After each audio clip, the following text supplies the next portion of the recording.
Madame, Monsieur, bonjour, quel plaisir de vous retrouver en ce week-end, dans cette matinée. Aujourd'hui, nous sommes le 17 janvier 2025, il est 8 h. Comme chaque matinée, nous allons vous accompagner jusqu'à 9 h 30. Amel arrive déjà parmi nous. Amel, bonjour. Bonjour. 17 jours ont déjà passé de 2025, hein, ça passe tellement vite, n'est-ce pas? Ça fait peur, hein. Ouais. Il faut bien profiter finalement de ces jours. Comment ça va, Amel? On a passé une belle semaine? Oui, ça va. Bon, tu nous accompagnes toujours pour une nouvelle du ciel, n'est-ce pas? Oui, exactement. Et bien aujourd'hui, nous aurons, donc comme chaque samedi, chaque vendredi. Chaque vendredi, ben voilà. Déjà que les jours passent très vite. Et que voilà, samedi. On est vendredi, ne vous inquiétez pas. On a encore 24 heures devant nous. Hein. Merci Amel de me rappeler que nous sommes encore vendredi. On a encore 24 heures à en profiter. Exact. Voilà. Alors, comme chaque vendredi, Samira Hadjamar sera parmi nous. Elle va encore nous parler de patrimoine. Ce sera un autre voyage qu'elle va nous proposer en cette matinée, en compagnie aussi de Siham Knouch, qui va aussi nous proposer des prénoms. Alors, des prénoms qui sont toujours lourds en sens, Amel, n'est-ce pas? C'est très intéressant. Donc, c'est vrai que les prénoms qu'on choisit sont des prénoms qui sont issus de la langue arabe et qui ont un sens. Mais avec Siham Knouch, alors c'est un sens qu'elle nous emmène carrément en voyage. Exactement. Donc, c'est pas que le sens sémantique, mais c'est carrément un voyage dans l'histoire qu'elle nous propose. Et donc, on les aura parmi nous toutes les deux, Sabira et Siham, qui vont nous parler de ce patrimoine, parce que même les prénoms, finalement, c'est un patrimoine. Exactement, oui. N'est-ce pas? Ils font partie du patrimoine, effectivement. Et exceptionnellement, aujourd'hui, Fella Bennour sera parmi nous et elle va recevoir donc une autre dame, une dame qui marque un peu le monde de l'entrepreneuriat cette fois-ci, puisque c'est une dame qui accompagne surtout les jeunes entrepreneurs. Elle est coach en entrepreneuriat.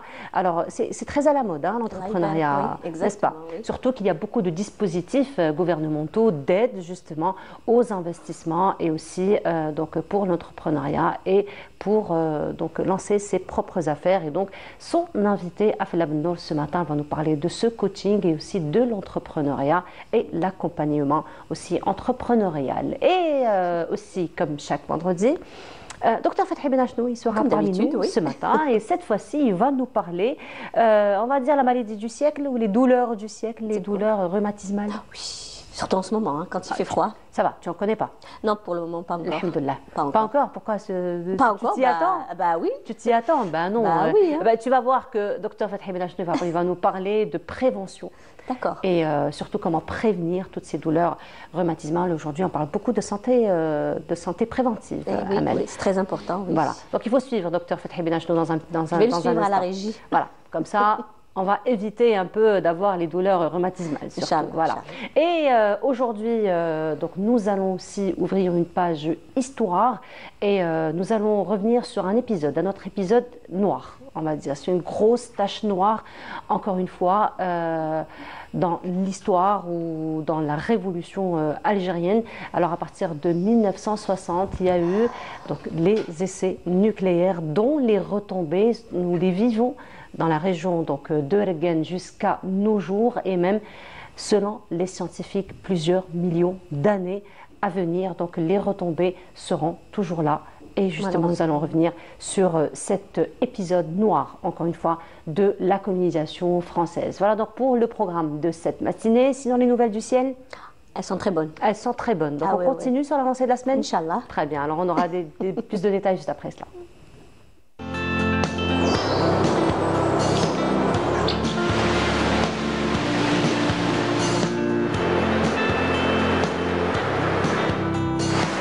موبيليس تقدم لكم الأحوال الجوية. موبيليس معا نصنع المستقبل. Et on disait donc que nous avons eu une semaine plutôt généreuse, n'est-ce pas? Ah, magnifique. Des températures saisonnières. Déjà, il a fait très froid, on l'a bien ressenti. On a eu de la neige, de la pluie. Oui. Et donc, ça va continuer. Oui, pour aujourd'hui encore. Ça va continuer. Quelle belle nouvelle. Ah oui, franchement. Mais il y aura des vigilances, donc soyez très, très prudents. Voilà, c'est surtout ça. Voilà. Donc, à côté. Alors, tu as passé une bonne semaine. Ah oui. Tu as été servie, Amel. Ah, franchement, oui. Tu as fait combien de fois le ménage cette semaine? Pas encore. Pas encore. Ah, d'accord. Pas encore. Ce sera dans tout à l'heure, aujourd'hui jeudi, vendredi? On verra bien après. On verra bien. Selon l'humeur, selon la forme. Selon la forme, surtout, oui. Alors, mais sinon, donc on va continuer sur la même lancée? Exactement. Mais on aura quand même un peu plus de on aura besoin d'un peu plus de détails. Oui. Vas-y, c'est à tout toi. de suite. Merci Nour, bonjour à tous et bon réveil. Eh bien, pour aujourd'hui encore, on aura un ciel souvent nuageux, pratiquement l'ensemble des régions nord. Ces nuages vont donner quelques pluies locales sur les régions de l'ouest. Sur le centre, eh bien, on aura des passages nuageux qui vont être, ces nuages vont devenir de plus en plus denses et qui vont donner quelques pluies en soirée. Et ces pluies sont localement assez marquées et parfois orageuses, mais durant la nuit sur les régions côtières et intérieures, centre, également ouest du pays. L'après-midi, eh bien, l'est restera nuageux et pluvieux avec des pluies qui seront localement assez marquées durant cet après-midi près des côtes est. Et à noter des vents forts qui peuvent atteindre parfois les 60 km/h vers ces régions, donc soyez très prudents. Météo Algérie a émis 2 vigilances aujourd'hui encore concernant la pluie et la neige qui sévit en ce moment sur les régions centre et est, et la neige pratiquement tous les sommets ouest, centre et est qui avoisinent les 1100 à 1200 mètres d'altitude. Donc soyez très prudents et on aura aussi des pluies et aussi un temps de la neige sous vigilance rouge cette fois-ci du côté de Béjaïa et Djidjel. Donc soyez très prudents, une vigilance rouge à prendre en considération. La moitié sud est bien excepté quelques passages nuageux vers le Bécharoua, le Nord-Sahara, partout ailleurs, eh bien, le soleil brillera de tous ses feux. Et à noter des soulames de sable du côté de Tamanrasset et le Sahara oriental. Les températures, quant à elles, eh bien, elles seront plutôt agréables avec l'arrivée de la neige. Elles seront en baisse, 3 degrés seulement du côté d'Al-Beyad, 6 Djelfa, 5 degrés vers Batna, Constantine et Sétif, 11 Tizi Ouzou, 8 à Tiaret, 14 Alger, Oran, Annaba, également Tlemcen. Vers la moitié sud, eh bien, le minimum est également du côté de Béchar, Gardaïa et Lizy avec 14 degrés, 17 Adrar, Insalah, Timimoun, également Janet, 19 vers Tamanrasset, 20 degrés Tindou, 21 Bourj, Bedji Mokhtar et 27 degrés le maximum à Ingezem. La mer aujourd'hui, eh bien, se montrera très agitée sur les côtes est, agitée sur les côtes ouest et centre, avec des vents qui varient entre 20 et 40 km/h. Sur les côtes ouest et centre, les vents sont des secteurs nord-est sur les côtes ouest, nord à nord-ouest sur les côtes centre, et de secteur nord sur les côtes est, et les vents vont arriver jusqu'à 60 km/h. Eh bien, on va faire un petit tour cette fois-ci du côté de l'Europe où le temps restera nuageux et avec de la neige du côté de Moscou et Kiev, de la neige mêlée à de la pluie. Un ciel passagèrement nuageux à Istanbul, également Rome, Londres, Paris. Un temps bien dégagé à Berlin, Vienne et vers la péninsule ibérique. Côté température, eh bien, on lèvera 2 degrés seulement à Paris, Vienne également Kiev, 3 à Berlin et Moscou, 6 à Londres, 9 à Istanbul, 11 Madrid et enfin 14 degrés à Madrid et également du côté de Lisbonne. Voilà, je vous retrouve tout à l'heure, juste après le journal télévisé de midi. Et d'ici là, très bonne matinée.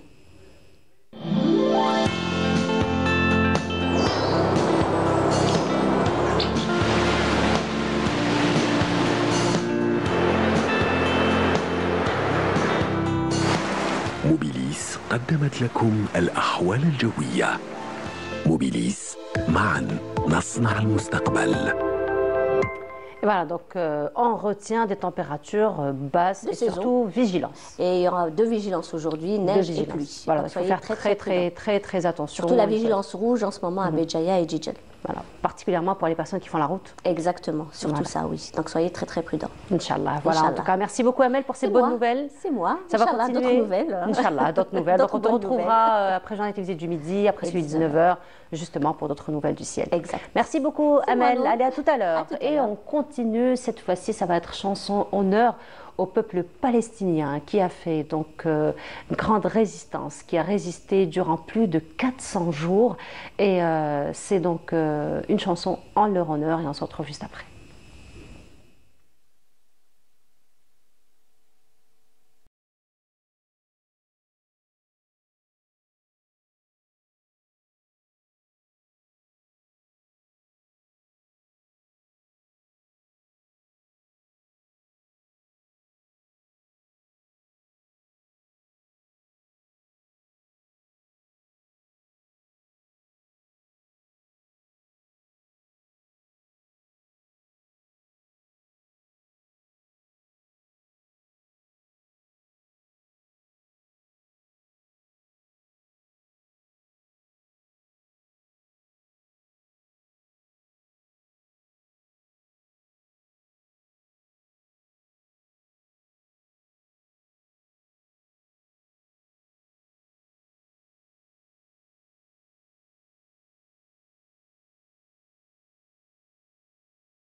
Page santé en compagnie du docteur Fathi Benachtou comme chaque vendredi. Aujourd'hui, il nous parle des douleurs rhumatismales et ce sera juste après cela.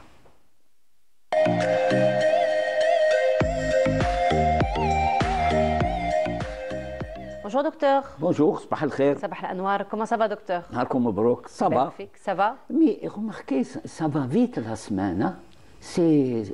J'arrive pas à comprendre ça. Le Oui. temps il file, mais alhamdoulilah, comme On dit. essaie de profiter comme on peut. Bien sûr, il N'est-ce faut pas? profiter comme on peut. N'est-ce et- pas? Surtout lorsque vous êtes avec nous, on va essayer de prendre le maximum d'informations. Merci, Inch'Allah. N'est-ce pas? Au moins, nous aurons des jours avec en bonne santé. Ça, c'est important. C'est important. C'est le plus Bien-être et santé. Bien-être et santé, c'est le plus important sur Terre par les temps qui courent. On a déjà la santé, c'est déjà quelque chose de très, très important. Effectivement. Alors aujourd'hui, docteur, vous allez nous parler, on va dire, des douleurs du siècle, hein, n'est-ce pas? Mais on va parler du rhumatisme. Voilà. C'est ça l'appellation. La connotation, algérienne. Rhumatisme. Bon, il faut savoir que l'on a une chose essentielle, c'est ce qu'on appelle le squelette, notre squelette, l'amoud al-fiqari. Voilà, je fais les deux. L'amoud al-fiqari, les squelettes. Et dans ce squelette, il n'est pas rigide, il n'est pas fixe. Imaginez un pied, un membre inférieur Oui. droit, fixe comme ça, on ne peut pas travailler, on ne peut pas vivre, bouger et tous ces éléments. Mais dans le système, c'est le fait qu'il y ait des articulations. Le fiqari, ça veut dire les articulations. Surtout les articulations, c'est ce qui permet cette souplesse étonnante du squelette humain qui nous permet de monter les escaliers, de bouger le coude, D'avoir la dextérité, finalement. la dextérité, c'est ça. Surtout les mains. Attention, on a des articulations, même les petites articulations au niveau des doigts. Imaginez des doigts rigides, et il y a des gens, à cause d'accidents ou autres, ont des doigts rigides et on ne peut rien faire. Et une articulation, c'est quoi? C'est la rencontre de deux os. Deux os pour former une articulation. Prenons celle du genou qui nous permet de bouger. C'est comme une porte à travers les pommelles. Il y a une construction où il y a ce qu'on appelle le liquide synovial. Ça permet d'humidifier et de permettre. C'est comme la graisse dans une porte. Mais ensuite, pour que les deux os soient souples entre eux, la tête des os est recouverte de cartilage, qu'on appelle Rodolphe. Et c'est très simple à ce moment-là. À partir du moment où vous mettez de l'eau par terre, quand vous marchez, vous allez risquer de glisser. Oui. Et c'est ce qui permet ce mouvement. Mais Souple, finalement, c'est un mouvement très souple, il n'y a pas de graissement, Bien gracieux, sûr. et voilà. Voilà. Et au niveau de tout, l'épaule, Oui. tout. Ça, c'est cette construction. Elle est beaucoup. Moi, je l'ai simplifiée parce que il y a pour les footballeurs, il y a les ménisques, tout ça, c'est pas important. Moi, je trouve au niveau des deux os qui se rencontrent pour former une articulation. Mais avec le temps, ce qu'on appelle le cartilage, ce qui brille. Moi, je donne toujours, quand je fais des interventions comme ça au niveau de malades, je parle toujours du loubia belkar'in. Oui. C'est pas le côté gastronomique. Non, c'est le fait que le kar'in, je dis, il faut pour matérialiser ça, le carton est le mouillé, celui qui a enveloppé, c'est ce qu'on appelle liquide synovial, et on prend l'os. C'est le kar'in, c'est le pied de l'articulation. Et on voit ça réellement, ça glisse et il y a un liquide synovial. Mais avec le temps, ce qui fait briller la tête de l'os en grain, c'est comme les peintres. Ils mettent juste une couche de peinture. La nature, le créateur a mis juste une couche de peinture. Mais avec le temps, on le remarque chez nous, la peinture, qu'est-ce qu'elle fait? Elle s'écaille. Elle s'écaille. Et en plus, avec le temps, il y a une diminution de l'eau, entre guillemets, du corps humain. C'est ce qui fait, les femmes sont très sensibles à ça parce qu'il y a un dessèchement de la peau, il y a l'apparition de rides. Oh, j'ai une ride, la ride du... J'ai vu qu'on disait la ride du lion, la ride et ceci entraîne une rétraction, et à ce moment-là, ça arrive, on a un frottement d'os à os. Alors, finalement, docteur, c'est inévitable. Alors, l'arthrose, cette situation-là, on l'appelle l'arthrose, ça n'est pas une maladie, c'est une évolution naturelle chez les hommes et chez les femmes. Il y a, au fur et à mesure, je ne peux pas m'empêcher de dire une déclaration qui dit que yifna al-abd ou yibqa Allah. Oui. Le yifna, c'est en langue arabe, ça s'applique à une bougie. Elle s'éteint progressivement et yibqa Allah. Et c'est là où il y a ce qu'on appelle l'arthrose. Le plus classique, ça existe même au niveau des doigts. Oui. C'est l'extrémité des os qui va. Mais attention, quand on parle rhumatisme, on met toujours un S. Parce qu'il y a des rhumatismes. Des rhumatismes. Il y a des rhumatismes, moi, que j'appelle mécanique, l'arthrose et tous ces éléments. Mais il y a ce qu'on appelle, et là on retrouve notre cher et très cher système immunitaire, c'est qu'on appelle l'arthrose, l'arthrite rhumatoïde. Là, c'est le système immunitaire qui se retourne contre la personne. Oui. Le système est censé nous défendre. Non, là, le système immunitaire, moi je dis toujours que c'est comme une armée. Pour protéger notre corps, c'est les globules blancs. Je fais des coupes énormes, c'est les globules blancs. Alors, ces globules blancs qui attaquent les virus, qui attaquent les bactéries, qui nous protègent, se retournent contre la personne et commencent à la, entre guillemets, à la dévorer. Ça, c'est rhumatoïde. Ensuite, on a cette évolution, il y a un élément important, on le répète surtout chez les femmes, la première chose à faire, c'est de perdre du poids. Perdre, c'est essentiel parce que c'est une masse, un poids qui s'exerce sur les genoux. Et je reste sur les genoux parce que c'est la pathologie la plus fréquente. La plus fréquente, La plus fréquente, Et en arabe, aujourd'hui, je suis poète, on dit « Bekri », nos parents, ils disent que « Khanouni »,« Khanetni rkubti ». Mon genou... Après c'est très généralisé, hein, ils disent « Khantni saha », généralement. Voilà. C'est-à-dire que... la santé m'a trahi ou les genoux m'ont trahi. M'ont trahi. Ça veut dire que l'on perd, attention, c'est ça, on avait parlé au départ de la santé, la santé est essentielle. Quand elle vous laisse, quand elle vous trahit, ça se répercute, la vie quotidienne, le bien-être n'est plus assuré. Donc, et là je voudrais parler des douleurs rhumatismales. On a tendance, et c'est ce qu'il faut changer en Algérie, en matière de santé, c'est le recours aux anti-inflammatoires. Je ne cite pas de nom, et c'est larga manu, comme on dit. Vous pouvez les avoir dans n'importe quelle pharmacie du pays. Vous rentrez, il y a des noms, on ne va pas les citer, c'est des noms de marque, mais en général, c'est extrêmement dangereux de les consommer. Ça peut entraîner, et j'ai eu un cas de quelqu'un qui est décédé, qui a entraîné une insuffisance rénale, il s'est retrouvé en dialyse.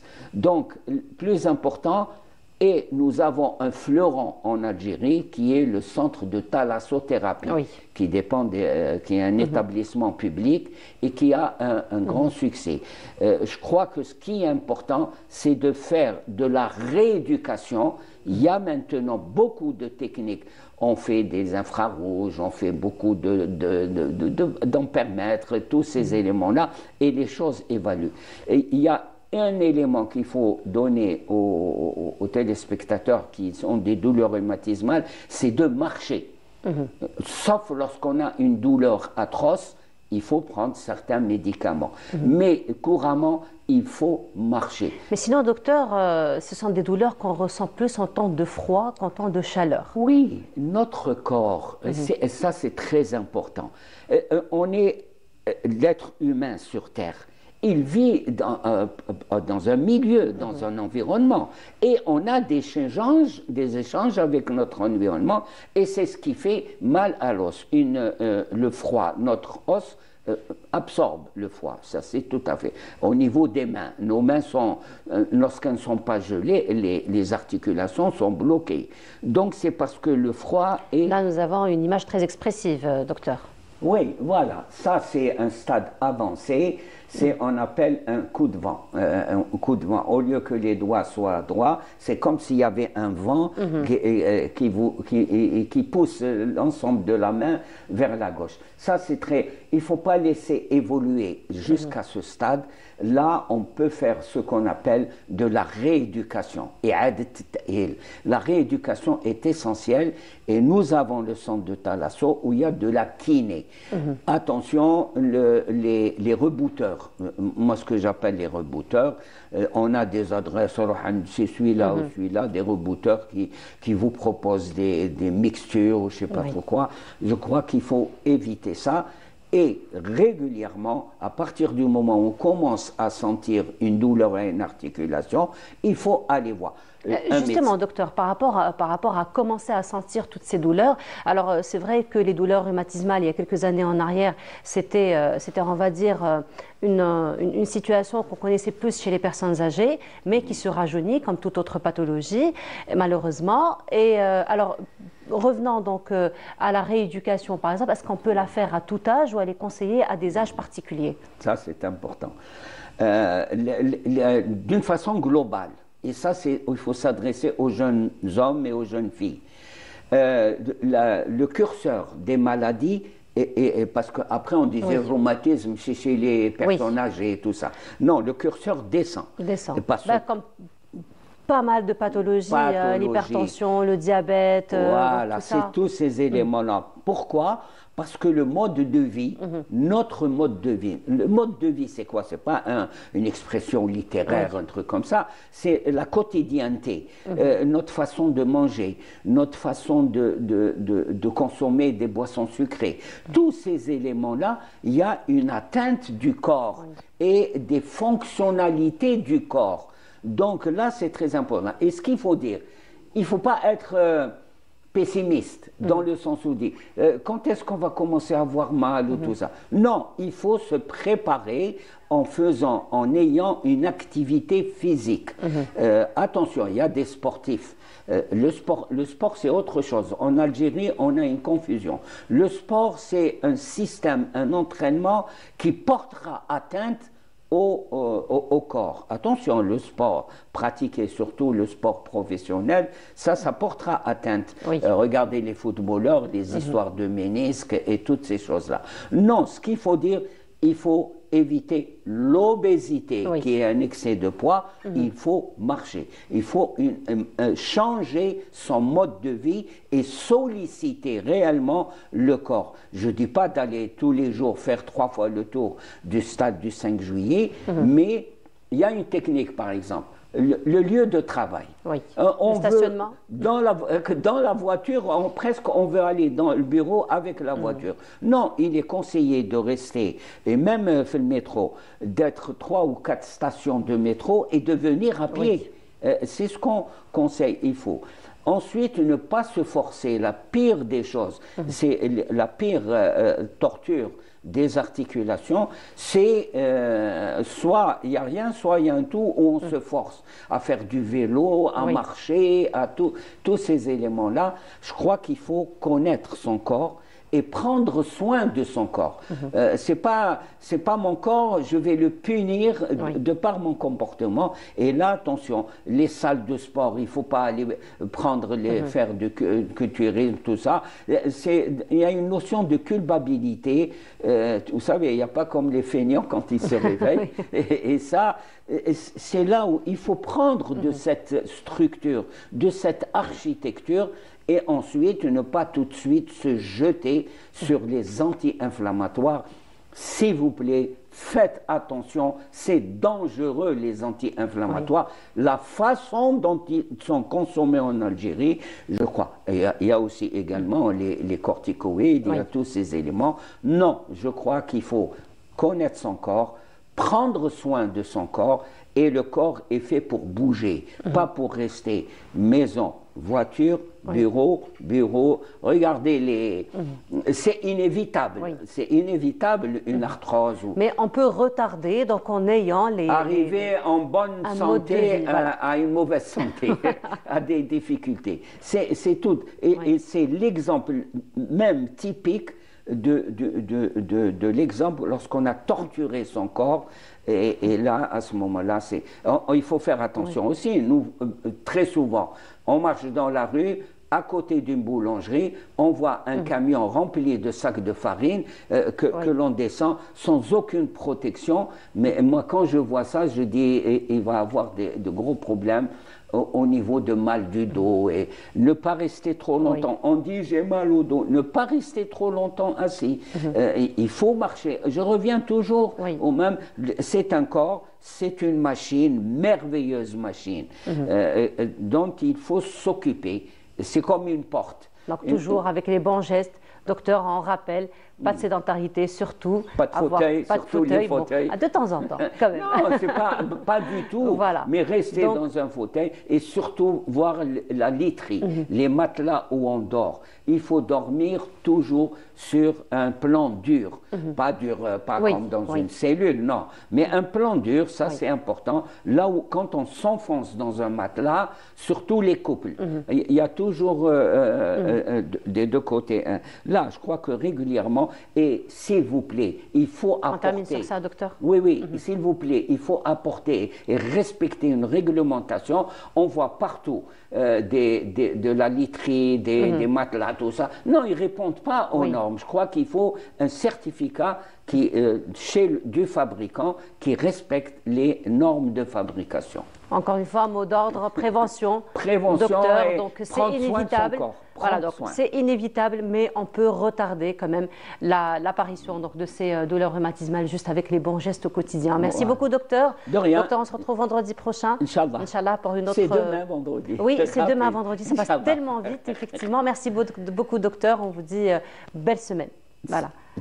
Et vendredi prochain, Inch'Allah. Et on continue, cette fois-ci, ça va être une page histoire que nous allons ouvrir en votre compagnie. Ça va être un témoignage assez poignant qu'on vous propose de découvrir en ce moment. Surtout que la dame que nous allons rencontrer, donc Isabelle Vaha, c'est une historienne native, elle, de Mostaganem, qui à un moment a découvert que son papa a pratiqué toute forme de torture ici durant la révolution algérienne. Elle nous en parle dans ce témoignage, on se retrouve juste après. Isabelle Vaha, historienne française et autrice du livre « La petite fille de Mostaganem », se sent profondément attachée à cette ville qu'elle n'a cependant jamais visitée. À peine 8 ans, Isabelle découvre des archives familiales montrant son père en train de torturer des victimes algériennes avec sang-froid et sans le moindre remords. Il lui a fallu 40 années pour se reconstruire. Aujourd'hui, n'ayant aucun lien avec son criminel de père, Isabelle a développé des liens émouvants avec l'Algérie. Lors d'une conférence à l'université d'Alger 3, Isabelle Vaha souligne l'importance de rappeler que le colonialisme français en Algérie est un crime contre l'humanité. Il faut arrêter de dire que le colonialisme a des bienfaits. Je ne peux pas entendre ça, c'est pas possible. Il faut le dénoncer. Il faut arrêter de dire que c'est un bienfait pour un pays. C'est pas vrai. Et depuis quand on peut accepter qu'un pays dise du jour au lendemain, toc toc toc, tu t'en vas, je suis chez moi. Donc je leur explique. Je leur explique de la conférence de Berlin, quand il y a eu le partage de l'Afrique et de l'Asie et puis d'autres endroits sur la Terre. Je leur explique. Moi, je ne peux faire que de la transmission, de l'explication, de la pédagogie et de l'engagement. Et je fais ce que je peux, moi. Il devient donc impératif de poursuivre une démarche juridique fondée sur toutes les références historiques afin de condamner fermement le colonialisme.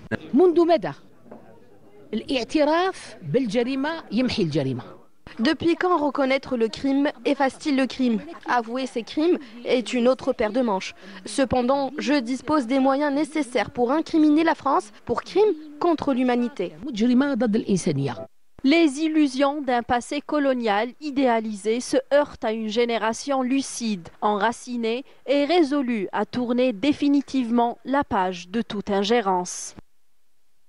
Isabelle Vaha, donc native de Mostaganem, historienne aussi, qui condamne les atrocités et toutes les pages noires du colonialisme français et surtout toutes les pratiques complètement inhumaines de torture qui ont été pratiquées ici en Algérie. Une autre forme de torture, c'était bel et bien les essais nucléaires. Les essais nucléaires qui ont commencé donc en 1960 et dont les retombées donc, continueront dans plusieurs millions d'années à l'avenir. Nous en parlons ce matin en compagnie de notre ami Sami Kaidi. Bonjour Sami. Bonjour. Quel plaisir de te retrouver. Plaisir partagé.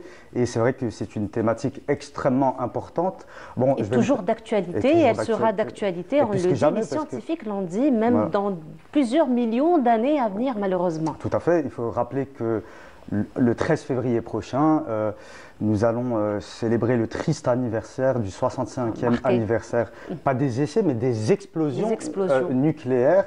Et il faut rappeler que la France coloniale a commis une succession de crimes contre l'humanité, des crimes imprescriptibles, en violation totalement aussi des conventions de Genève, ceux de 1949. Il faut rappeler que ces explosions sont une continuité aussi d'utilisation d'armes prohibées, interdite par le droit international.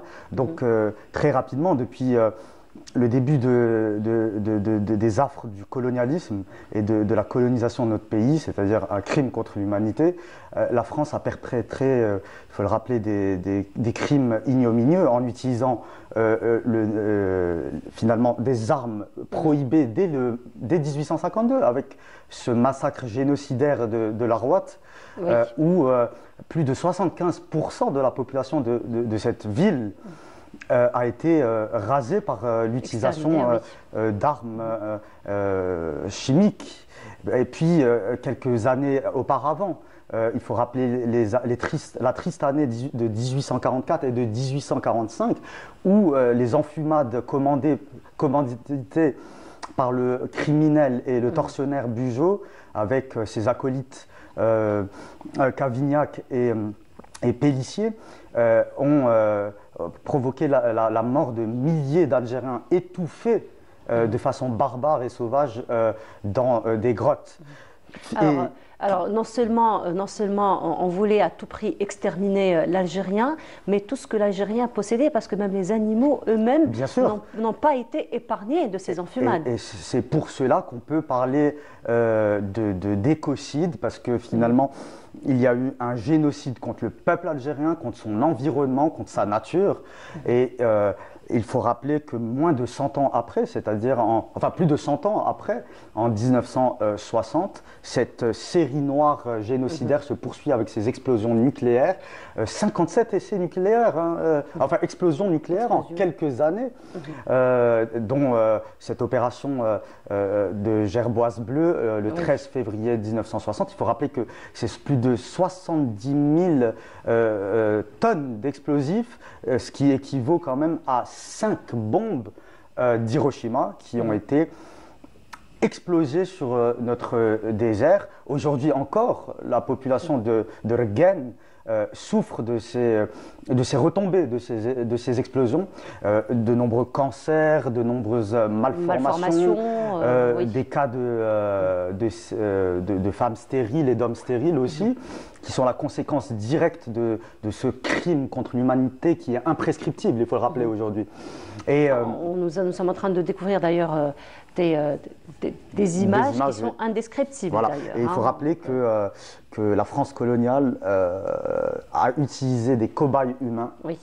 Des Algériens comme cobayes, exactement. Et ça, c'est un crime ignoble qui nous fait rappeler aujourd'hui ce qui se passe à Arza. Hein. Effectivement. Parce que finalement, il convient de signaler que, somme toute, les colonisateurs ont la même logique, le même modus operandi aussi. Effectivement. D'exterminer les populations. Exactement. Et là, il y avait un programme hier en Algérie pour exterminer tout un peuple. Et aujourd'hui, on le voit, c'est le même schéma qui se produit en Palestine occupée. Au final, ça me rappelle un peu les propos du général Diap, qui avait, à son époque, bien compris la mentalité, si j'ose dire, du colonialisme, qui est qui est un mauvais, le colonisateur est un mauvais élève. Et effectivement, il reproduit constamment son programme, son même schéma, construit en réalité sur le refus de reconnaître l'autre comme étant un égaux, comme étant un humain, et sa volonté d'exterminer au nom d'idéologies finalement suprémacistes et racialistes aussi, hein. On le voit bien avec l'entité sioniste aujourd'hui en Palestine, avec le régime barbare colonialiste marocain au Sahara occidental occupé, qui a également utilisé le napalm et des armes prohibées. Finalement, on voit bien que c'est la même logique pour exterminer un peuple, le peuple sahraoui, qui lutte aujourd'hui encore pour recouvrir à son indépendance et à son droit inaliénable à l'autodétermination. Et finalement, on peut être fier en qualité d'Algérien parce que nous avons réussi à porter le combat jusqu'au bout et à reconquérir à nos droits. Aujourd'hui, malheureusement, je constate que les autorités françaises ne reconnaissent pas les crimes, refusent de remettre même les emplacements des enfouissements. De toute façon, Samy, ça a toujours été dit par les grands historiens, par les grands politiciens. La plus grande honte de la France aujourd'hui, c'est sa colonisation qu'elle n'arrive toujours pas à assumer, parce que toutes les atrocités qui ont été appliquées ici en Algérie, ça n'a pas été fait ailleurs, d'autant plus qu'on parle de 19e, de 20e siècle où l'humanité, soi-disant, vivait son âge d'or, alors qu'à côté, il y avait des atrocités complètement inhumaines qui ont été appliquées ici en Algérie. Et c'est une honte quand même pour la France aujourd'hui. Bien sûr, il faut rappeler que sur la période de 1954 à 1962, c'est-à-dire on parle de révolution dès le déclenchement de la glorieuse... On ne parle pas de 132 ans, mais que de révolution. Juste la période depuis le déclenchement de la glorieuse révolution de novembre 54 à l'indépendance, plus de 1,5 million de nos glorieux martyrs ont consenti au sacrifice suprême pour que vive l'Algérie libre et indépendante. Plus de 5,5 millions d'Algériens ont consenti par ailleurs à ce sacrifice suprême durant toute la période de l'hydre coloniale, soit de 1830 à 1962. Donc il s'agit là de crimes innommables, et le nombre de nos glorieux martyrs est là pour prouver cette tentative d'exterminer, j'emploie bien ce terme, d'exterminer tout un peuple. Et aujourd'hui, où le bas blesse, c'est qu'on voit qu'une certaine extrême droite revancharde poursuit sa campagne algérophobe, sa haine, j'ai envie de dire carrément intergénérationnelle contre l'Algérie et son peuple, et poursuit ses attaques aussi, et refuse de reconnaître l'essentiel, qui est un crime contre l'humanité, un crime de guerre et une tentative de génocide qui ne s'arrête pas à l'extermination d'un peuple, mais d'un peuple, de son environnement, parce que encore aujourd'hui, si on part dans notre Grand Sud, et particulièrement dans la région de Rgane, etc., nombreux de nos compatriotes vivent encore aujourd'hui avec ces séquelles et sont obligés de soigner leurs enfants, avec de lourds handicaps. Il y a aussi toute une partie de notre territoire qui n'est plus fertile à cause de ces explosions nucléaires, contaminées, et pour de longues décennies. Hein. Il faut rappeler que ces explosions ne se sont pas arrêtées aussi à notre territoire et ont empoisonné de nombreux autres pays voisins. D'après certains spécialistes de la question, le nuage radioactif est arrivé en Espagne, jusqu'à Dakar, au Sénégal. Donc, si on ouvre bien le dossier, on risque d'apprendre vraiment des pages assez choquantes. Hein. Et ces essais, je pense qu'aujourd'hui, ils provoquent également des retombées sur ces populations voisines. Nous avons des images, Samy, très symboliques et très expressives. Hein. Voilà. Oui, donc là, que ça soit Necker, non loin de Tamanrasset, mais Rgane, etc. Ouais. Donc avant, j'avais parlé de 57 explosions. Je ne sais pas si on s'en rend compte. Et dont la première, celle de février 1960, qui équivaut quand même à 5 explosions d'Hiroshima. je ne sais pas si on se rend compte. Sur le plan écologique aussi. Mais sur le plan humain, écologique. Sur le plan écologique, sur le plan humain, environnemental, c'est une catastrophe. Voilà, et c'est une volonté. Donc ça montre aussi ce mépris du colonisateur, le fait qu'il n'a jamais considéré l'Algérien comme étant un humain. C'est la logique coloniale, hein, qui se poursuit encore aujourd'hui. On se rappelle du code de l'indigénat. Du code de l'indigénat, etc. Et de la volonté d'exterminer tout un peuple. Donc l'Algérien revient de très loin. Il a réussi à déjouer un complot assez atroce qui visait son existence. C'était une question existentielle. Et il faut le rappeler aujourd'hui sur notre plateau. Et je tiens aussi à lancer un message assez appuyé aux nouvelles générations.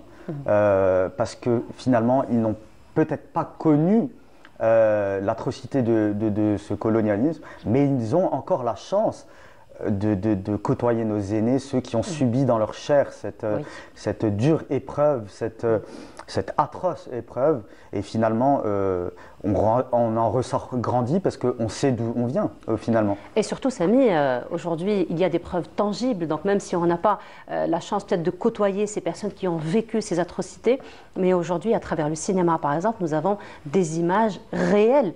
Donc ce sont des films qui ont été réalisés avec des images réelles et non pas des mises en scène donc de cette atroce colonisation finalement. C'est très pertinent que vous évoquiez le cinéma, parce que le cinéma est aussi partie prenante aussi de ce travail de mémoire, de transmission aussi de la mémoire pour surtout les générations futures, les générations montantes.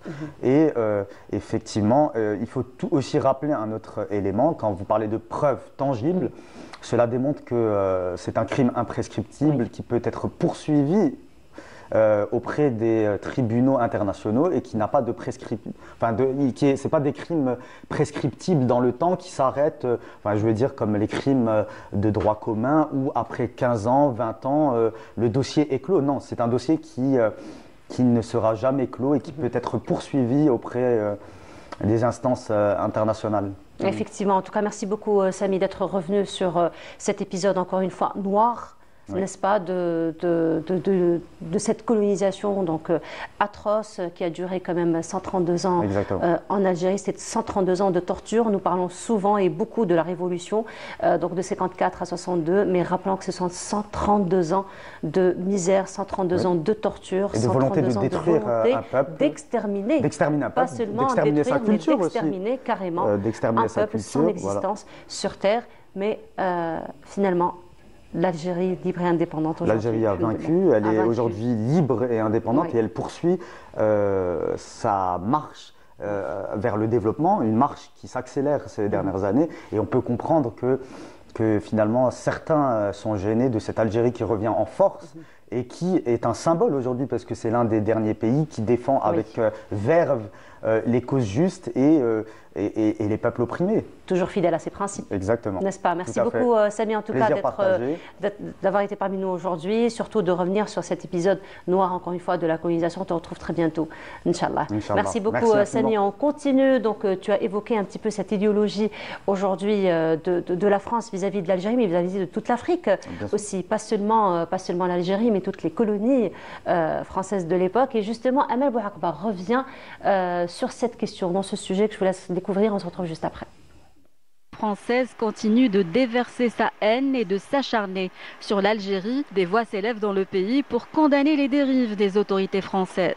Parmi ces voix qui ont gardé le sens de l'éthique et des réalités, celle de l'ancienne ministre et candidate aux élections présidentielles françaises, Ségolène Royal, qui a, lors d'une intervention sur un plateau de télévision, rappelé le passé colonial sombre de la France en Algérie, estimant nécessaire de rétablir ces vérités historiques pour pouvoir avancer sur de bonnes bases. On a une dette morale à l'égard de l'Algérie, parce que la colonisation est un ensauvagement, comme disait Aimé Césaire. Et la décolonisation en Algérie a été atroce. On évoquait encore récemment les actes de torture de Jean-Marie Le Pen. Et donc, il ne faut pas oublier les dégâts que nous avons commis sur ce territoire, que nous avons colonisé parce qu'il y avait des ressources. Et donc la France s'est enrichie, les entreprises françaises se sont enrichies aussi sur l'Algérie. Et donc, comme je le disais tout à l'heure, je pense qu'il faut revenir à des relations diplomatiques respectueuses les uns des autres, respectueuses de cette histoire. Des relations basées sur le respect mutuel avec un enjeu important, la question mémorielle sur la colonisation française en Algérie.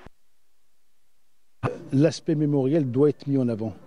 C'est-à-dire que, comme l'a fait à l'époque Jacques Chirac avec le Veldiv, il faut que la France reconnaisse ce qui s'est passé en Algérie. Et je pense que ce genre d'initiative qu'a mis en place Benjamin Stora avec certains autres historiens, il est important de le remettre en avant pour que vraiment des choses s'apaisent. Et je suis persuadé que cet aspect mémoriel, si chacun met quelque chose au bout de tout ça, ça arrivera qu'il y ait, je dirais, un positionnement très clair de l'Algérie, parce que l'Algérie demande depuis un certain temps de la reconnaissance de ce qui s'est passé par rapport à la guerre d'Algérie. Et c'est important que la France le reconnaisse, comme la France a reconnu le Veldiv par le président Jacques Chirac. De nombreuses voix sont également montées au créneau pour dénoncer ces dérapages, évoquant un climat médiatico-politique qui répond à un agenda caché de l'extrême droite et des nostalgiques de l'Algérie française. Ces partis obsédés par l'Algérie ne ratent pas une occasion pour déverser leur venin sur notre pays, allant jusqu'à glorifier le rôle de tortionnaires connus comme Jean-Marie Le Pen, décédé récemment. Fondateur du parti de l'extrême droite, le Front National, ce bourreau s'était vanté d'avoir pratiqué la torture durant la guerre de libération nationale. Le peuple de France a battu l'extrême droite, car il se rappelle de quelle voie elle est faite. Nos concitoyens se rappellent que Jean-Marie Le Pen a fondé son parti avec d'anciens Waffen-SS et qu'il a torturé en Algérie, qu'il est un raciste patenté, un ennemi de la République. La participation de 15 députés du Rassemblement national à 2 groupes Facebook ouvertement et profondément racistes nous rappelle qu'ils n'ont pas rompu avec cette origine. Jean-Marie Le Pen n'est pas un combattant dont on peut saluer la disparition.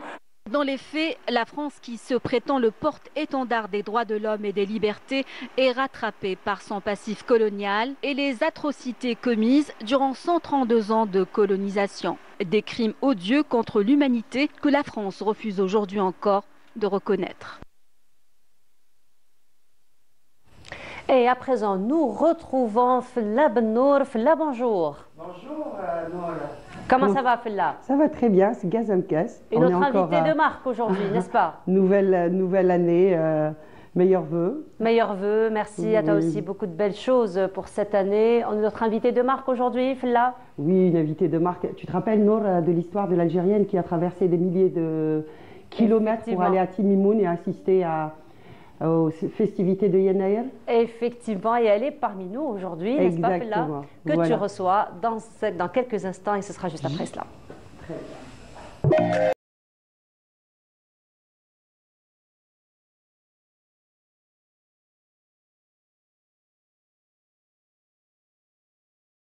Voilà, donc Filla aujourd'hui reçoit une invitée de marque et c'est d'entrepreneuriat que nous allons parler aujourd'hui. Filla, c'est à toi. Bonjour à tous. Donc nous avons aujourd'hui le plaisir d'accueillir Isma Belkacem, une Algérienne qui a traversé des milliers de kilomètres. Elle vient de l'île de la Réunion. Elle est coach mindset. Exactement. Elle est aussi ingénieure, enseignante. Enfin, plusieurs casquettes, n'est-ce pas, Isma? Bonjour Isma. Bonjour. Comment vas-tu? Je vais très très bien, je suis vraiment ravie d'être parmi vous. Le plaisir est pour nous. Encore un soleil dans cette émission. Merci, c'est gentil. Merci beaucoup, Filla. Donc, je disais que tu étais ingénieure, enseignante, mais ta passion, tu as même travaillé dans la mode. J'ai travaillé dans la mode à un moment, puisque oui, il y a aussi cette créativité, et puis c'était un rêve d'enfant donc, qui me chatouillait depuis très jeune et que j'avais mis de côté pour me consacrer aux sciences.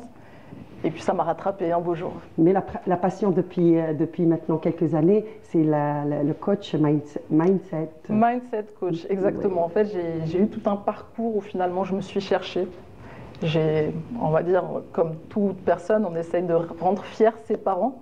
mes parents que je salue, bien sûr, ma maman qui est devant l'écran et je rappelle que à qui je fais un petit coucou. Tu es venue accompagnée de ta fille Eya, de ma fille, elle est à l'extérieur, elle nous regarde. Que j'appelle ma coach à moi. Donc Eya, ma coach à moi, qui est le grand rayon soleil de ma vie. Elle a 12 ans. Elle a 12 ans. Et elle a fait le voyage jusqu'à Timimoun. Le voyage jusqu'à Timimoun et elle est absolument ravie. Donc voilà, c'était un voyage extraordinaire que j'ai eu la chance de partager avec toi d'ailleurs. J'en parlerai un petit peu plus tard. C'était incroyable, en tout cas extraordinaire. Incroyable. Avec toutes les activités, toute cette population qui a été réunie autour d'un événement qui est national et qui a dépassé même les frontières, parce que nos Algériens aussi, de l'autre côté ou à l'étranger, ils ont aussi fêté et fiers de fêter cette tradition.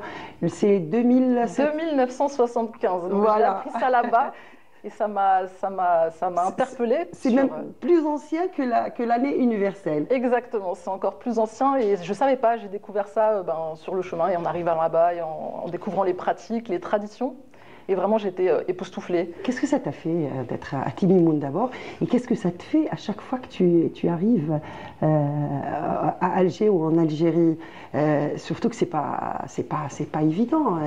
C'est l'île de la Réunion, c'est 14 heures, je crois. Alors, donc pour 12 heures jusqu'à Paris. De l'île de la Réunion, je fais 12 heures, 11-12 pour arriver jusqu'à Paris.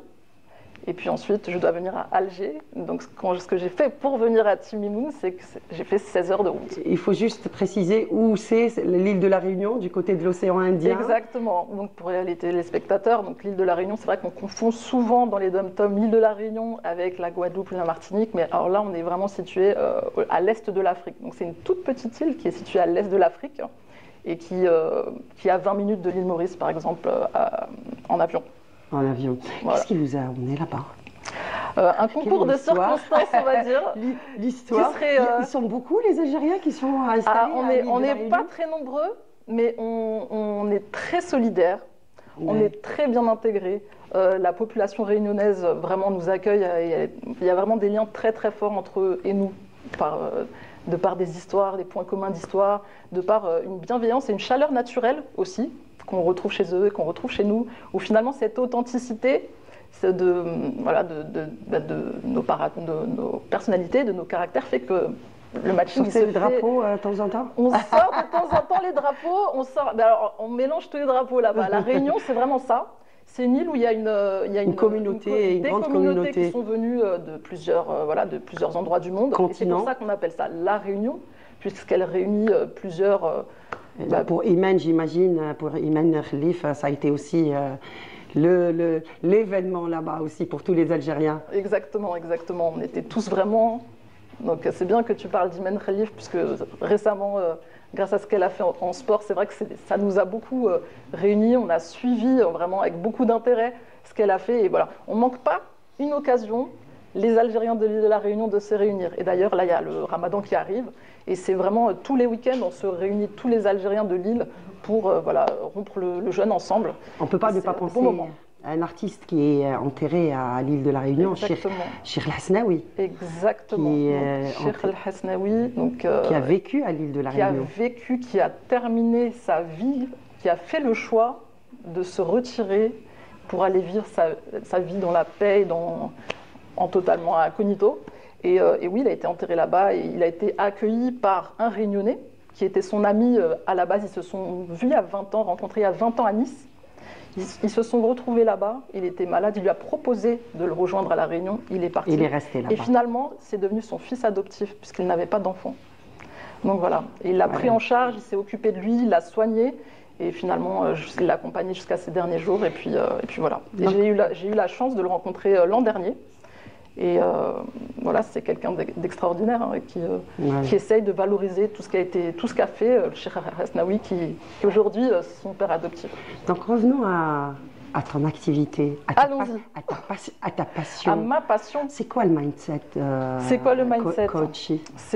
Le mindset, c'est un terme anglais, ça fait fun, ça fait mode, mais en réalité, c'est le terme français, on va dire, c'est l'état d'esprit. Mais c'est pour traduire quoi? C'est pour traduire, je pense que, pour essayer de faire comprendre aux téléspectateurs, si on n'est pas dans le bon état d'esprit, on ne peut pas réussir un projet, on ne peut pas atteindre nos objectifs. Si on est dans un état d'esprit négatif, où on se dévalorise, ou alors on est dévalorisé par d'autres, on ne peut pas atteindre ces objectifs. Voilà. Donc il y a tout un process, des outils, pour mettre en place le bon état d'esprit, pour se sentir bien, pour réussir. Quelles sont les cibles? Quels sont les gens concernés par les mindsets? Alors en réalité, c'est tout le monde. En réalité, c'est tout le monde, parce que tout le monde a besoin de réaliser des objectifs, quels qu'ils soient, déjà. Donc tout le monde a besoin de se sentir bien pour atteindre ses objectifs au quotidien, dans une période plus longue, peu importe. Mais c'est vrai que moi, les gens à qui j'ai affaire ou que je peux accompagner, donc ça peut être des startups, puisqu'on s'est rencontrés. On s'est rencontrés aussi, oui, au sommet africain des startups qui s'est tenu à Alger au mois de décembre dernier. Donc ça peut être des étudiants, ceux que j'accompagne aussi, dans les écoles d'ingénieurs ou de commerce. Ça peut être dans les universités, ça peut être bien sûr après des lycéens aussi. Des lycéens aussi, et même depuis plus jeune, depuis 8 ans. Donc moi j'ai le plaisir à La Réunion d'être référente académique entrepreneuriat des jeunes.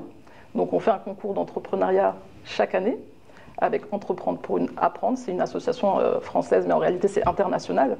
Et où depuis l'âge de 8 ans, avec leur classe et leurs enseignants, ils choisissent un projet qu'ils vont mettre en place, une mini-entreprise, et ils vont construire ce projet tout le long de l'année, comme une vraie entreprise, hein, et puis ils vont le présenter, et puis il y a un concours, ils sont sélectionnés, et voilà. Donc en Algérie, vous faites aussi, vous intervenez. Vous avez intervenu d'ailleurs au sommet africain des startups. C'était une conférence sur quoi exactement? Alors j'ai eu le plaisir d'être invitée par le ministre des startups pour intervenir sur une conférence. Qui fait un travail extraordinaire. Qui fait dans ce un domaine. Travail extraordinaire et que je salue, et vraiment quelqu'un de vraiment aussi, comment dire, aussi fort humainement que sur le plan des compétences. Sachant que le seul pays qui a un ministère des startups, c'est l'Algérie. Exactement, exactement. Donc voilà, même ça, c'est une innovation, et il y a vraiment de quoi être fier. Et c'est aussi ça qui donne un dynamisme de développement extraordinaire à l'Algérie.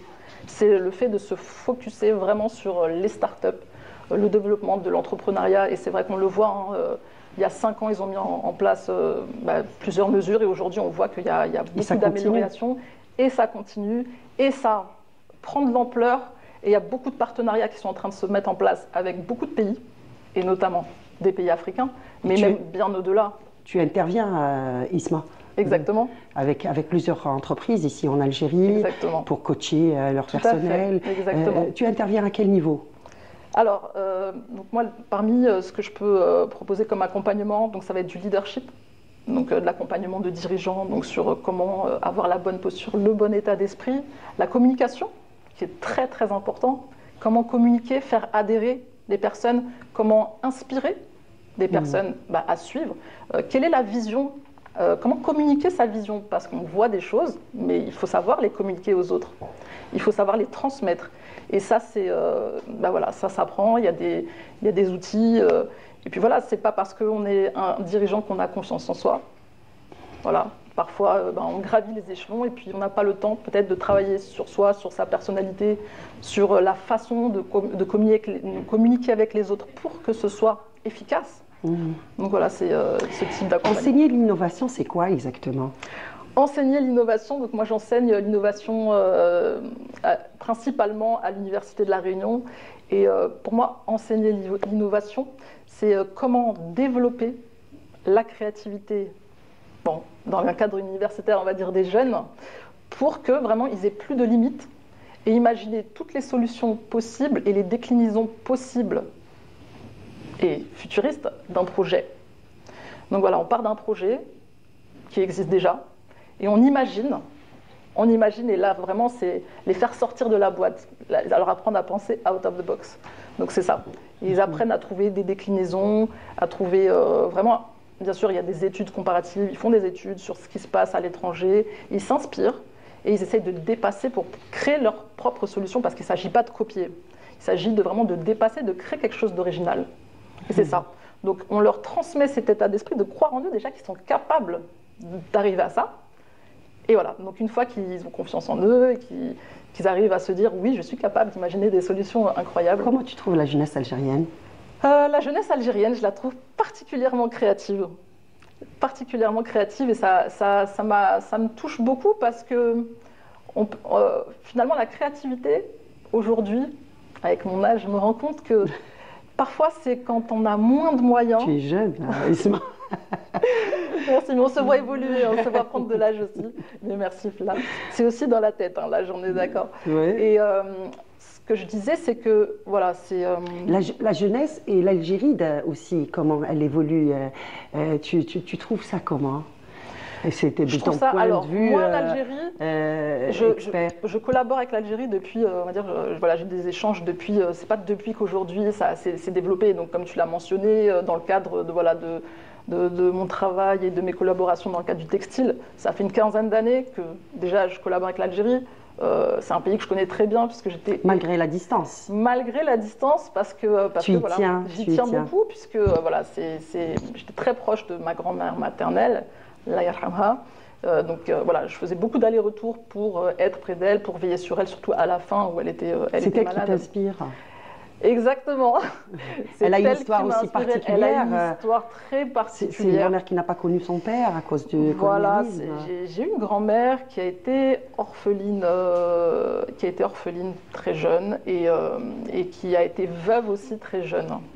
Et donc j'ai une maman. Parce qu'elle a vécu la période coloniale. Ah oui, voilà, la période coloniale, il s'est passé ce qui s'est passé. Et puis voilà, donc il y a toute une génération qui n'a pas de père. Et donc voilà, qui a dû grandir sans père. Et cette force, Et je pense que c'est ma profonde conviction, quand la vie nous retire quelque chose, c'est pour donner beaucoup de force derrière. Donc toutes ces générations, toutes ces femmes qui ont été privées, soit de parents ou de quoi, on les retrouve dans la vie, que c'est des femmes très résilientes, très fortes et qui ont dû voilà, déplacer les montagnes pour faire des choses Tu es née en France, dans un quartier aussi, dans une zone aussi qui n'est pas forcément favorisée. Exactement. Alors je ne suis pas née dans les beaux quartiers, je suis née en Seine-Saint-Denis dans le 93 et je suis très fière de ça. Je suis très fière de ça puisque... Ça, c'est une autre force de l'Algérien qui est aussi... qui défie toutes les conditions. C'est une force difficile. Incroyable. C'est-à-dire qu'en étant né et dans une famille, dans un quartier modeste, donc quand on est jeune, on se dit que c'est difficile, qu'on travaille, qu'on est seul et qu'il faut pousser, et qu'il faut faire plus que les autres et tout ça. Mais après, par la suite, on se rend compte que justement ce mécanisme de devoir pousser beaucoup plus fort, c'est ça qui va nous emmener beaucoup plus haut. Donc c'est pour ça que... ça t'a emmené dans un lycée prestigieux à Paris. Exactement. Et là aussi, tu t'es battu pour réussir. Et tu es à La Réunion aujourd'hui avec plusieurs casquettes et tu travailles dans des domaines ou dans un secteur qui est assez atypique, assez et puis très porteur pour l'avenir. Je pense que voilà, je suis contente quand je regarde mon chemin et c'est ça que je voudrais transmettre aux autres, parce que finalement l'idée c'est pas de parler de moi, c'est d'inspirer les autres, c'est de se dire que voilà, on peut venir de conditions plutôt difficiles, mais que finalement la vie elle n'est pas injuste, c'est-à-dire que quelque part, tous les points négatifs qu'on a ou les lacunes qu'on peut avoir, on peut les dépasser. Et puis voilà, faut avoir cette foi, faut avoir cette foi et cette confiance que voilà, on peut tout réaliser, on peut aller partout, on peut réussir. Et ça, c'est ce que je transmets, qu'il faut y croire vraiment très, très dur comme fer. À travers le livre aussi que tu as consacré pour les femmes africaines. Exactement. Alors, j'ai pas le mérite d'avoir écrit ce livre toute seule. Nous sommes 8 femmes donc à avoir écrit ce livre-là. Donc c'est mon premier. Tu peux le montrer. Alors je te laisse le montrer parce que je sais pas tellement où il faut le montrer, donc je te laisse le faire. Donc voilà. Donc tu as participé à l'écriture de ce livre. Femmes d'Afrique que j'ai coécrit avec 7 femmes en Afrique exceptionnelles. C'est des combats de femmes extraordinaires. Des femmes au Bénin, au Sénégal, au Mali, qui sont parties de rien et qui ont monté une superbe entreprise et qui ont un impact au-delà de l'entreprise. C'est l'impact positif qu'elles ont créé. Celles qui ont créé autour d'elles, celles qui ont créé dans leur village, qui ont réussi à ce que leur entreprise finalement devienne un projet humanitaire où elles créent de l'emploi, où elles participent à l'éducation. Voilà, c'est extraordinaire. Et donc voilà. Tu es passé du technique à l'humain, c'est ça? Tu as tout compris. Tu sais, et c'est ce que j'écris maintenant sur mon CV. Bon voilà, à quoi bon détailler le CV Maintenant, ce que je dis, c'est que j'étais ingénieure. Je trouvais des solutions techniques pour des problématiques techniques. Pour revenir aux grands-mères, je vais montrer d'abord, c'est la grand-mère exactement. Maternelle ou paternelle? Exactement, ma grand-mère maternelle, donc c'est celle qui m'a tellement elle est originaire de Chenois? Exactement, la région Chenois, Cherchel, Tipaza.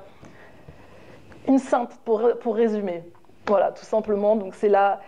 Voilà, peut-être qu'elle ne serait pas contente aujourd'hui, paix à son âme, que je montre sa photo, mais je tiens à lui rendre cet hommage.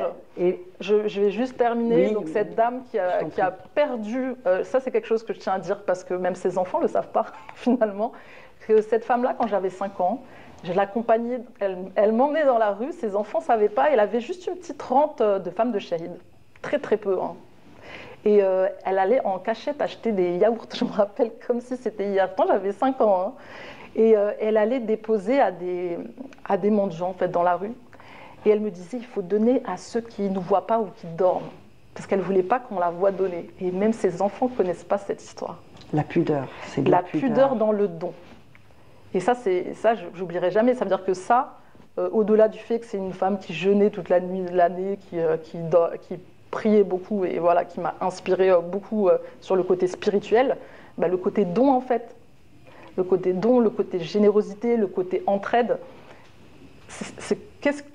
voilà, ça n'a pas de mots, c'est l'inspiration par l'action. Tu es émue en parlant d'elle. Je suis émue parce que c'est normal, parce que c'est le modèle de ma vie. Voilà, c'est celle qui a inspiré ma mère, bien sûr que j'aime infiniment aussi, et qui nous regarde, donc bien sûr. Et c'est se dire ça. Moi, l'exemple, c'est pas pour parler de ma grand-mère, mais c'est pour dire comment une femme qui est partie de rien, et c'est exactement dans l'axe du livre et dans l'axe général même de ma mission de vie, de transmettre aux gens comment vous pouvez partir de rien et réussir. Je crois que la femme algérienne est exceptionnelle aussi. La femme algérienne il faut le souligner. La femme algérienne, elle doit relever des défis qui sont immenses et c'est une battante, vraiment. C'est une battante et elle a une vision qui est très longue. C'est-à-dire que moi, cette femme-là, ma grand-mère, elle avait une vision de mon avenir avant ma naissance. Et elle en parlait à ma mère. Et ça, c'est extraordinaire. Et toutes les femmes algériennes ont ce désir, peut-être plus fort qu'ailleurs, parce qu'il y a beaucoup de souffrance, de voir leur enfant réussir et sortir d'une condition. Et ça, c'est très l'école, ni les universités, ni les... Ma grand-mère, dont je vous parle, celle-ci, n'a jamais été à l'école. Et pourtant, elle a prédit à ma mère que j'atteindrais des universités prestigieuses. Donc, faut une intelligence émotionnelle forte. Et donc, comme quoi, elle n'a pas été à l'école, mais elle a eu cette vision. Et finalement, voilà, c'est la vision qui permet de concrétiser des projets aussi. On va aussi voir à l'image peut-être ma deuxième grand-mère, parce qu'on parle des femmes aujourd'hui. Des femmes aujourd'hui à l'honneur, oui. Ma deuxième grand-mère, donc qui est d'un tout autre style, mais qui m'a aussi inspirée. Et elle m'a inspirée aussi sur le côté, voilà, se battre, voilà, essayer d'avoir une carrière et de mener un équilibre entre voilà, travail et famille. Et elle m'a beaucoup transmis là-dessus aussi avec ses conseils. Bien sûr, j'envoie mes prières à ces dames et à toute la famille. Voilà, on pense à tous nos ancêtres, en fait, hein, qui nous ont tellement transmis, tellement de valeurs. Voilà. Sur cette note d'espoir. Exactement, exactement. Je te dis merci beaucoup d'avoir accepté. C'est moi qui vous remercie. C'était un bonheur en tout cas de te recevoir, Isma. Un bonheur qui est à l'image du moment, et je tiens à le dire pour finir, que j'ai passé avec toi et à Timimoun, et qui était juste un vrai bonheur où j'ai pu, au-delà de la journaliste, voilà, je vais le dire, c'est surprise, c'est moi aussi qui fais les surprises, que j'ai rencontré une femme que je t'ai vue dans tes actions au quotidien, d'une générosité incroyable et avec des valeurs incroyables.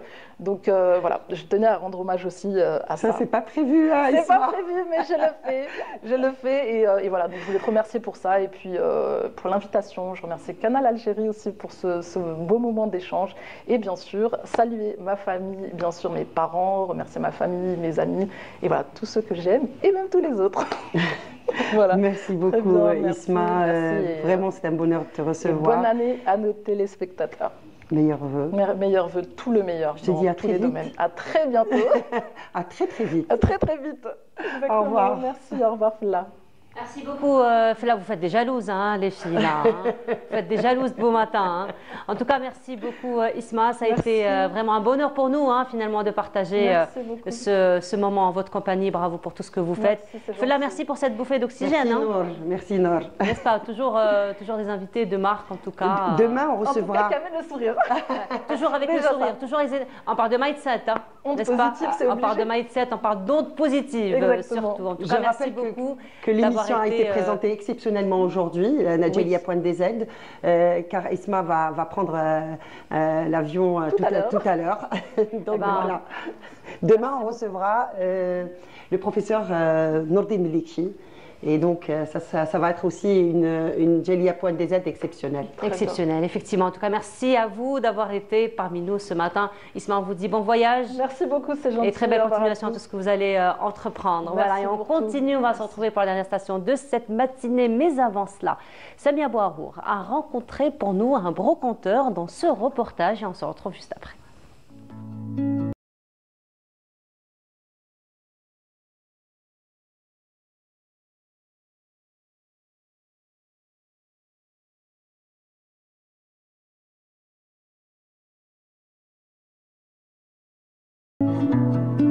Mon expérience et mon aventure a commencé par des véhicules comme ça, des miniatures comme ça. J'étais hospitalisé en 1974 et à chaque jour, ils me donnaient des voitures pour ne pas pleurer. Donc ça a commencé par là, donc c'était my hobby. J'achetais souvent des voitures comme ça et j'en ai tellement beaucoup. Et après, quand j'ai grandi, j'ai voyagé, je suis parti en Angleterre. J'ai commencé à acheter tout objet de collection et je ne pouvais pas cacher, avoir du cash dans ma poche, donc je dépensais beaucoup. Et je me suis retrouvé avec beaucoup d'objets qui un jour m'ont permis de faire une petite vente au garage que nos compatriotes algériens ont trouvé ça très passionnant et ils ont tout acheté chez moi. C'est à partir de là que la brocante anglaise a vu ses portes ouvertes depuis presque 12 ans maintenant. Son cœur basculé entre Londres et Alger, Melzak a fini par créer cet espace à Bir Khadem au bonheur des passionnés comme lui. Dalila en est une, elle rate jamais ses rendez-vous chez son amie. Un jour sur internet, j'ai vu une annonce et c'est comme ça que je suis venue et j'ai connu Nourdine. Il avait vraiment un petit espace. Et aujourd'hui, comme vous pouvez le constater, Masha'Allah, il nous a ramené de belles choses, sauf qu'il va nous ruiner.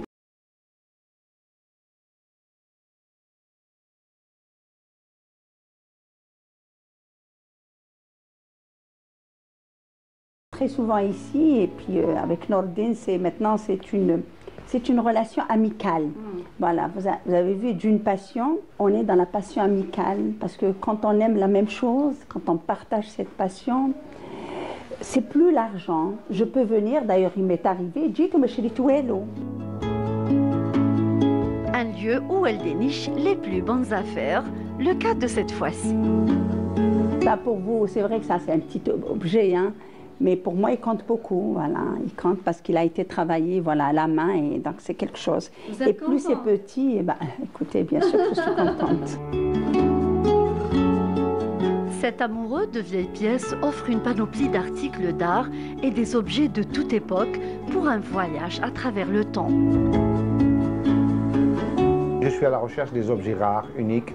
Quand je pars en Angleterre, je prends ma voiture et j'attaque le côté Kent, la frontière franco-anglaise qui me permet d'acheter dans les petits patelins des choses chez les mémés, chez les grands-mères et tout ça. Je leur demande est-ce que vous avez quelque chose à vendre. Ils me disent oui, ma grand-mère m'a laissé ceci, cela. Et j'achète souvent de la porcelaine chez eux qui est très très bonne, à des prix très bas. Et mes prix ici sont très raisonnables.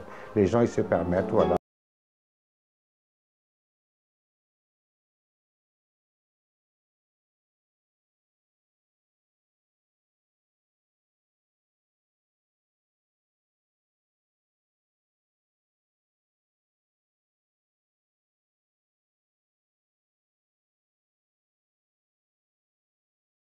Des objets que j'aime bien mais ils ne sont pas à vendre, une collection. Voilà, comme celle-là, c'est une pièce en bronze. J'ai cette trompette-là qui est de 1800. de 1800. C'est une vraie ancienne, elle est poussiéreuse, comme vous voyez. Donc c'est une très très ancienne pièce et elle a beaucoup de valeur. Ça, c'est une valeur qui va aux enchères. C'est à eux c'est les enchères qui savent, mais ça peut aller très loin. Ça peut aller jusqu'à 5 000, 6 000 euros facilement. C'est une pièce très rare, c'est une pièce qui est recherchée. Donc, ça aussi, ça peut aller jusqu'à 250, 300 euros facilement. Voilà, c'est une pièce, voilà. J'ai cette assiette qui n'a pas encore été évaluée, qui est très ancienne aussi. Elle est de 1910. Je ne sais pas si vous voyez. C'est de la céramique, c'est une plat, c'est Chinese plate. C'est un plat chinois conçu fait à la main. Donc il a de la valeur. Je ne l'ai pas encore. Bon, je l'aime.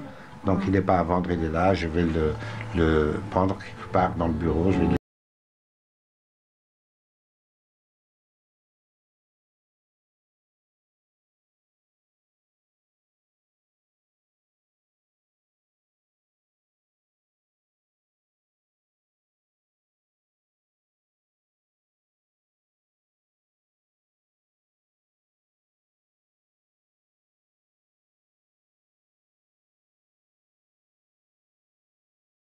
Aujourd'hui, j'ai reçu mon meilleur ami, Djilali, de Tialet, et on a vécu ensemble en Angleterre. Djilali, c'est un très bon ami avec qui j'ai beaucoup voyagé, j'ai beaucoup fait du business ensemble. C'est jamais acharné, on s'est jamais accroché. Et là, il s'est installé à Tialet avec un beau restaurant. الحمد لله ودروك راني نلقى مع صاحبي ميمو. جيت عنده هنا في لابروكونت اونغليز. توحش ويا الانجليز. جيت شفت الصوالح تاعو كاع اللي جابهم من لندن. حسيت روحي راني اون انجلتير. Très bien. مرحبا بك جيلاني عندنا. مرحبا بك عندنا. الله يحفظك ان شاء الله. La passion a emporté cet amoureux de brocante très loin. Aujourd'hui, il est comblé d'avoir réalisé son rêve. Et de retour sur le plateau, sans plus tarder, les filles sont parmi nous, hein, comme chaque vendredi. Samira, bonjour. Bonjour, Nour. Comment ça va, Samira? Très bien. Bonjour, bonjour, ça va? Comment ça va? Oui. Ça se passe bien? Oui, alhamdoulilah. Il fait beau en ce moment. J'aime bien ce climat. N'est-ce pas? Oui, merci. N'est-ce pas? Oui, oui. Surtout quand il vient... Non, mais Samira, elle a compris pourquoi j'ai dit merci. Ah d'accord. Ouais. Bon, vous m'expliquerez plus tard. Ah oui, sûrement. Il n'y a pas de souci. Il n'y a pas de problème.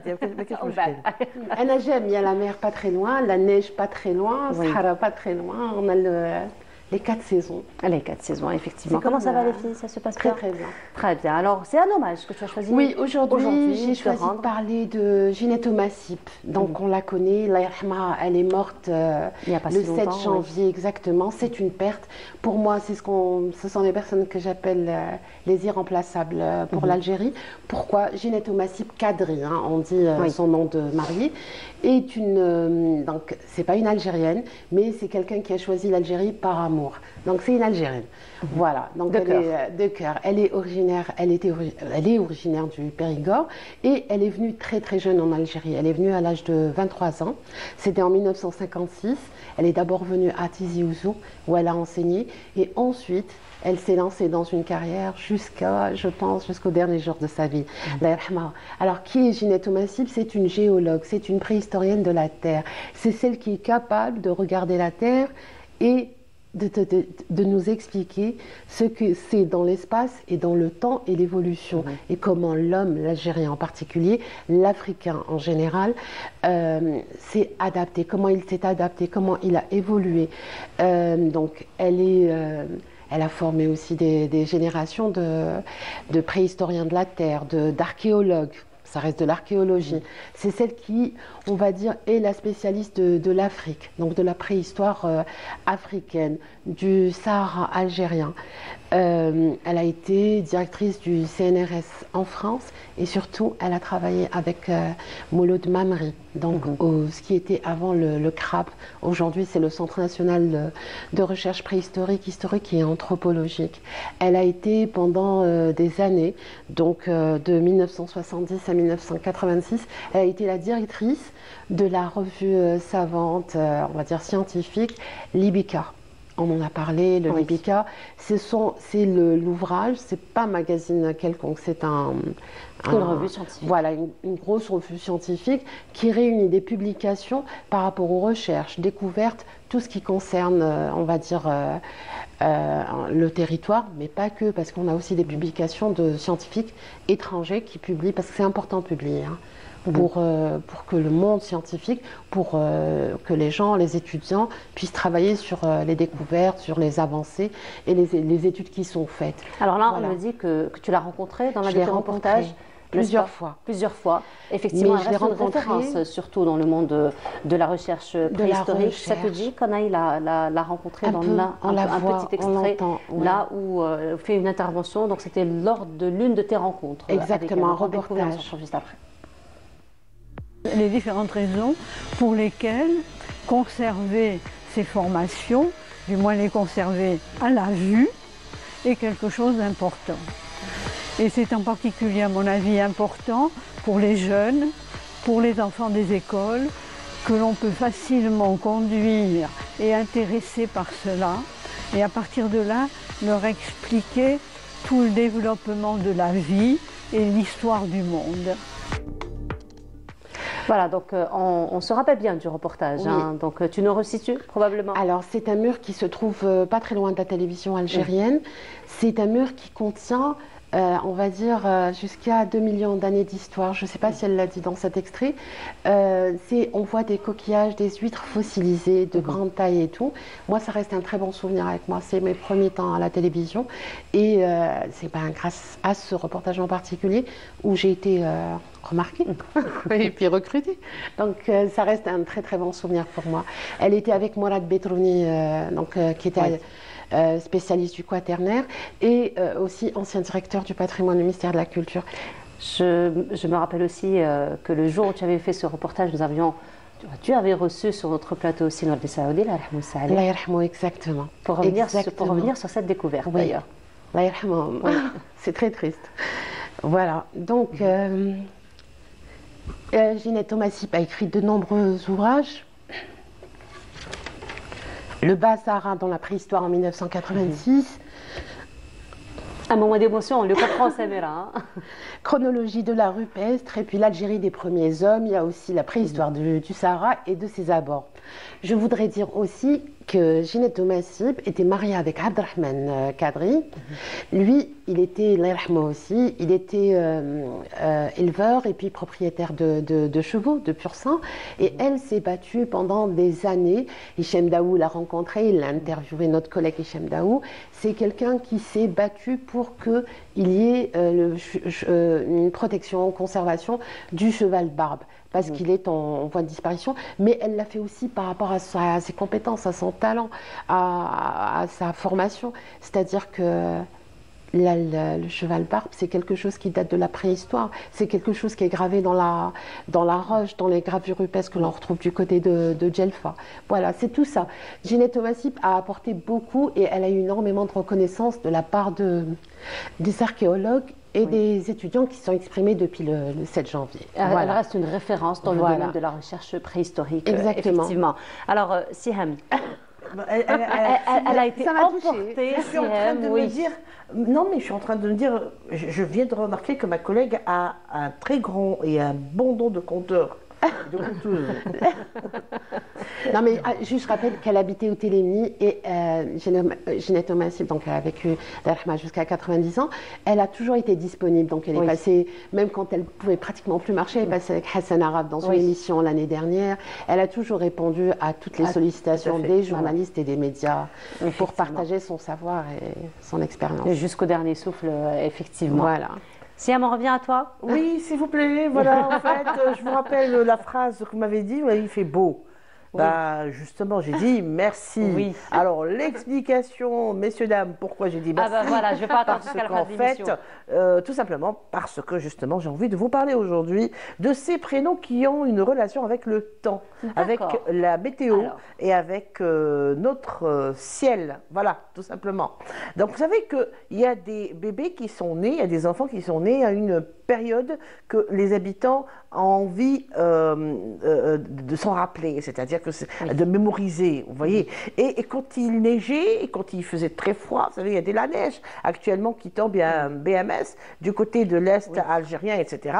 Et quand il neige beaucoup, il y a un enfant qui naît, ben, il porte des prénoms bien spécifiques pour qu'on se rappelle qu'il est né jour de neige. Alors nous avons Tilja ou Tlija. Voilà, Tilja ou Tlija, tout simplement. Nous avons Boutilja quand c'est un garçon. Oui. Et quand il y a vraiment une tempête, il y a de la grêle, il y a de la neige, qu'il fait froid, qu'on ne sort pas dehors, et on parle d'une tempête de neige carrément. Eh bien, une tempête de neige a un nom chez nous, c'est Gra.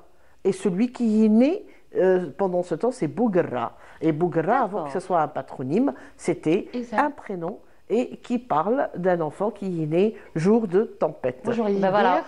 Dommage, bien dommage que notre réalisateur, c'est pour ça que je il n'est pas là aujourd'hui, mais pensez à lui quand même. Alors aujourd'hui, on sait d'où vient son nom de famille, c'est pas son prénom, mais son nom de famille, on sait au moins d'où ça vient. Avant que ça soit donc un nom de famille, je vous rappelle que c'était un prénom. Donc nous avons Bougra, signifie né jour de tempête. Nous avons donc, comme je le disais, Bouthilja aussi, donc jour de neige, Thlija et Thilja. Donc c'était des prénoms qui indiquaient que ces gens-là sont nés en cette période. Maintenant, il y a des noms de pluie. Quand il pleuvait beaucoup, ou quand on espérait que ce bébé allait apporter, ou cet enfant allait apporter la prospérité, la fertilité de la terre, peut-être qu'il est né en octobre, en novembre, qu'on attendait justement les pluies pour venir avec on venait juste de labourer la terre, de semer les graines, et puis on attendait la pluie. Alors dans ce cas-là, il y avait le prénom Raoufa, ou Raoufi.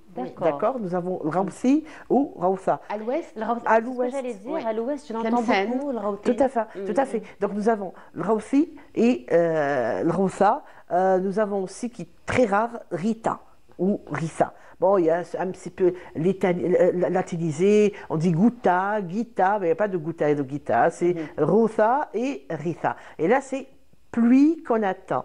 Pluie qui va venir sauver la terre. Et c'est aussi un prénom qui va avec la météo. Donc le Routhi, Ritha, Raoufa, ça c'est très très joli. Regardez, j'ai le fel sur le Hadja, oui, c'est génial. Et puis aussi la neige avec Bougra, Thilja, Bouthilja, Thlija, comme vous voulez. On revient finalement au génie humain. Ah bah écoutez, et lorsqu'il va faire beau, il y aura Saad Saoud, ben ça va être Saad.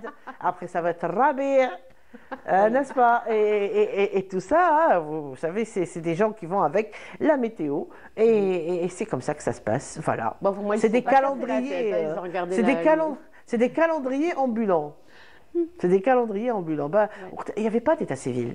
Il n'y avait pas d'état civil. Donc il faudrait qu'on sache que cet enfant est né lorsqu'il y a eu, vous vous rappelez, lorsqu'il y a eu cette neige très forte, il y a eu 2 mètres de neige, etc. Et bien lui, et c'est pour ça qu'il s'appelle Bouthilja. Est-ce que vous vous rappelez de cette tempête où on a perdu tel cheptel, etc. Il y avait une grande guerra et tout. Et ben j'ai eu un garçon que j'ai appelé Bougra, etc. Et c'est comme ça. Moi je pensais que le calendrier c'était par rapport aux étoiles. Tu sais, le positionnement des étoiles. Ce qu'on appelle les maisons de la Lune, ou Menez, bon, ça aussi, ça existe. Aussi, par rapport au positionnement. Bon, il faut dire que nous sommes plutôt une société agraire. Et chez nous, le calendrier, c'est les positions de la Lune. C'est Menez al-Qamar. Donc nous avons Naïr, l'Hassoum, la Djouza, comme on le sait le dire. Après, il y aura Saad al-Saoud, Saad al-Khabia, Saad Kda. Et puis, Saad, c'est la maison lunaire. Saad, c'est la mise elle dure 12 à 13 jours. Et c'est comme ça qu'on peut évoluer dans le temps. Voilà. Alors, on revient encore une fois au génie humain, finalement, et tout, l'attachement à l'environnement d'une manière générale. On parle beaucoup d'attachement à la terre, mais l'attachement à l'environnement au quotidien d'une manière générale. Nos ancêtres vivaient avec la terre. Ils vivaient grâce à la terre et ils vivaient avec la terre. Effectivement. C'était quelque chose, une association extraordinaire. Donc on ne va pas les dissocier de leur environnement. Et c'est pour ça que j'aimerais bien. Finalement un sens. Enfin, Routhi et Routha, ça existe toujours, mais c'est en train de tomber dans la désuétude. C'est dommage. C'est des noms de famille. Non, c'est des noms de famille. Non. Actuellement, oui, peut-être. Mais actuellement, ça passe en patronyme, ça passe en nom de famille. Mais en fait, à l'origine, c'était des prénoms. El-Rawsi et El-Rawsa. Donc, oui, je trouve que c'est de jolis prénoms aussi. Ouais. Et qui ont beaucoup de sens. Surtout. Énormément. Voilà. En tout cas, merci beaucoup, Sihem, pour cette belle découverte. C'est pour ça que je vous dis merci. Bah, avec plaisir. Je me permets. Merci beaucoup, Sihem. Merci beaucoup pour ce bel hommage. Encore une fois. Et merci à tous ceux qui contribuent à faire rayonner l'Algérie, son développement. Voilà. Merci beaucoup les filles, on se retrouve vendredi prochain. Inch'Allah pour d'autres découvertes. Voilà, nous arrivons à la fin de notre émission. Merci beaucoup de nous avoir suivis. Excellente journée à tous. Vigilance surtout, n'oubliez pas, particulièrement pour ceux qui prennent la route. Et je vous retrouve avec un plaisir dès demain à partir de 8h. Au revoir.